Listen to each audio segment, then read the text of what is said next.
When we're doing business to business or business to consumer outbound calls, those fears can be founded. Yeah, they might very well say no. They might be rude, obnoxious, belligerent. They might say all kinds of things that you don't want to hear.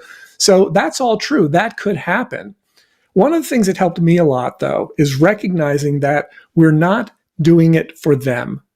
We are not doing this for the people who react like that. We are doing it for the people that we are ultimately going to help. And we can't get to the people that we are going to ultimately help without having to go through some of these people sometimes in between. Increase sales, improve margins, and grow your business. Guaranteed. Top secrets of marketing and sales. Now, David Blaze. Hi, and welcome to the podcast. In today's episode, co-host Jay McFarland and I will be discussing the topic, is call reluctance real? Listen, it's a pleasure to be here, David. And let me tell you, this is one of my biggest issues. I know it's real because I have a job where I spend a lot of time on the phone. And man, there are days where I just do not want to do it. And what's funny is it's actually something that I enjoy, but it requires a certain level of energy. It requires that you're prepared. And there is the occasional call that turns in a direction that I don't want to go. And so this is me to a T. I experience this on a regular weekly basis. Yeah, and the title is kind of provocative, and I guess I sort of did that on purpose because anyone who has experienced this, that feeling of, oh, I just don't feel like picking up the phone, is going to look at this and say, well, yes, of course it's real. And I think that when we just look at it as call reluctance, then it's easy to say, yes, it's real. What do we do about it? But the reason that I wanted to raise the topic is that I don't believe that call reluctance is actually the issue. If you boil it down, what does it mean?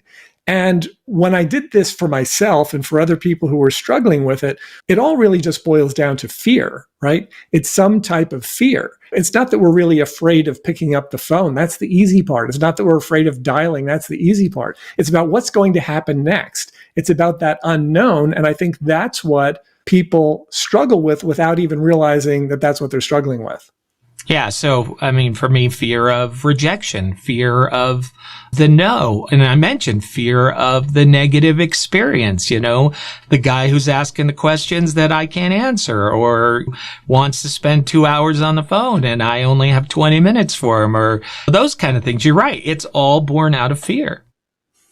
And what's interesting too is that today, if you have to pick up the phone and call somebody and you don't have an appointment with that person, the likelihood that they're actually even going to answer, that you're going to get to a live human being is probably, 30%, 20%, right? 10%? I mean, most of them are going to go to voicemail. And so voicemails are kind of easy as long as you know what you're going to say when you get a voicemail message. So a lot of it, I mean, at least 80% of it, it's like, well, there shouldn't be any fear here because they're probably not going to answer, right? But as you indicated, it's the fear of the rejection. In some cases, it's the fear of success. And some people are like, I've never had fear of success. I love success. Well, we all love success, but sometimes getting to that success can be a little frightening. It can be a little bit of a struggle. And sometimes it's just hesitation is born out of fears that just haven't even manifested yet. Yeah, they're not real. And for me, it's asking the question, what if? And this is, again, something that my parents taught me. I would tell them that I didn't want to do something or I was afraid of doing something. And they would say, and then what? Or what if, right? Okay, let's say you do it and something happens and then what? And they would play it out until the very end and eventually help me come to the conclusion that my fears are not rational and they are getting in my way. So I think recognizing, like you said, that it is a fear and then having a way to process that fear in your mind can be so powerful. Right. And when we're doing business calls, when you're calling people who don't know you're going to be calling, if you're doing a cold call, whether it's B2B or B2C, it's kind of the same because you're reaching out to people who don't know that you're going to be reaching out to them. the fears are all pretty much the same. But if you recognize, well, what's the worst that can happen? The worst that can happen is they're going to swear at me, or they're going to hang up at me, and they're going to get mad at me, and they don't know me at all, right? So it's never really personal. It's just about the fact that they're dealing with whatever they're dealing with on any given day. Their reaction is going to be based on whatever's going through their head. It has no correlation at all to the person you are, or the wonderful human being that you are, or the characteristics that you normally exhibit in conversation. It has nothing to do with that at all. It's more about them, particularly when the conversations are bad. It's easy to tell yourself, well, that was really more about them than it was about me. I mean, unless you're doing a lot of things wrong on your call, in which case, then yeah, you want to adjust that. But simply recognizing that if this is the job, or if this is part of the job, then understanding this comes with the territory. Like you were talking about a situation where as a child, sometimes our fears are unfounded. When we're doing business to business or business to consumer outbound calls, those fears can be founded. Yeah, they might very well say no. They might be rude, obnoxious, belligerent. They might say all kinds of things that you don't want to hear. So that's all true. That could happen. One of the things that helped me a lot, though, is recognizing that we're not doing it for them. We are not doing this for the people who react like that. We are doing it for the people that we are ultimately going to help. And we can't get to the people that we are going to ultimately help without having to go through some of these people sometimes in between.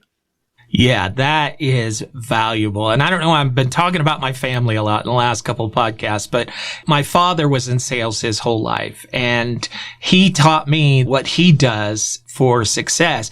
And he reprogrammed his brain to think that a no was actually a positive.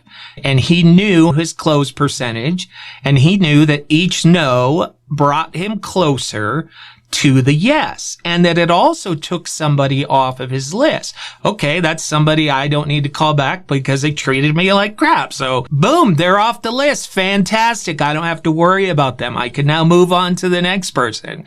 So this reprogramming has really helped me as well, knowing, yeah, I don't want to do it, but I got to get through these, and eventually it's going to happen as long as I stick to it. If I let the call reluctance win, then I've already guaranteed the outcome, right? Absolutely. And one of the things that we've done in our business is when we reach somebody like that who is rude, obnoxious, belligerent, whatever it is, we don't discard that person from our contact management system. We flag them in our system so that if that person would happen to call us back a few days later, or a few weeks later, or even a few years later, we're going to see those notes in the system that say exactly what that person did and how they treated us and how they acted in those situations, so that we can then make a decision about whether or not we would like to even do anything moving forward with that person. Because our time is valuable just as their time is valuable. And so one of the potential problems is if you reach out to a lot of people who are like that and you don't keep track of it, you might inadvertently reach out to them again, and now you're just setting yourself up for trouble. Yeah, that's such a good point. And you're going to regret it. Boy, you really will. I think you mentioned the amount of calls that go through now. We all have programs on our phone, and unidentified calls don't go through. And so it really has reduced the amount of calls that go through. And so what I do is I actually use that as an excuse sometimes, because I know I can email if I have an email list, or I can text, and those are valuable and I still want to use them, but they're not ever as good as a call if I can get through. So the system that I have now involves all three, but calling is absolutely key, because I know that's where I'm going to close more, is if I can speak to them voice to voice. But I use my customer management system for long-term drips. So if they're not interested, they're still getting emails from me, sending out texts. I have customers that only want to text, and that's fantastic, right? And so knowing how to contact them, that's all part of managing call reluctance. Absolutely. And also thinking in terms of other options. Now, not everybody has this option, but some people do. And so a lot of what we work on with our clients in our Total Market Domination course, we refer to the topic of first contact as opposed to outbound telemarketing. Outbound telemarketing is one form of first contact. It's not the only form.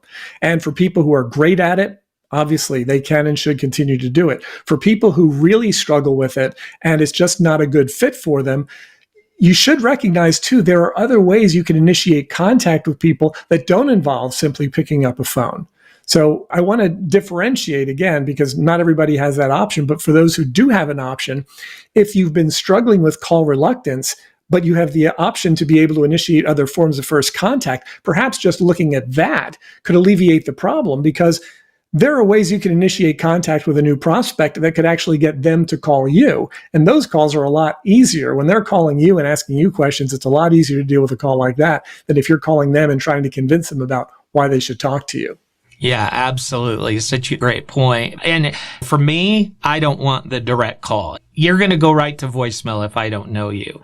But I absolutely don't mind the email or the text. As long as you have an option for me to unsubscribe or whatever, I don't mind it. It's a natural part of life now. And sometimes it works. And the other part of that is we know that the first contact often is not going to be the one that they respond to. It may be the fifth time they see you. You've left a voicemail, you've sent an email. And so having a system where you can get multiple touches, if possible, will also be a powerful way to get over this reluctance we're talking about.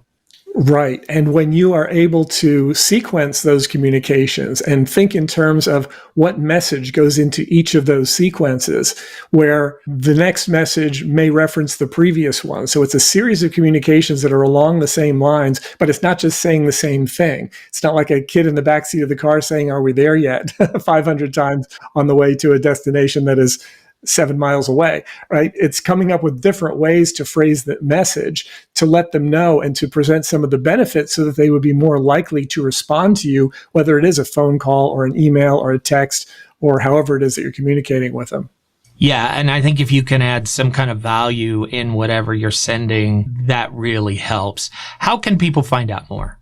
Well, you can go to topsecrets.com/call. That's topsecrets.com/call. Schedule a call with myself or my team where we can help you review some of your first contact methods, help you determine where you are now and where you need to be in terms of visibility and sales and profits. A lot of times people know where they are in terms of sales. Well, I'm at this level and I'd like to get to that level.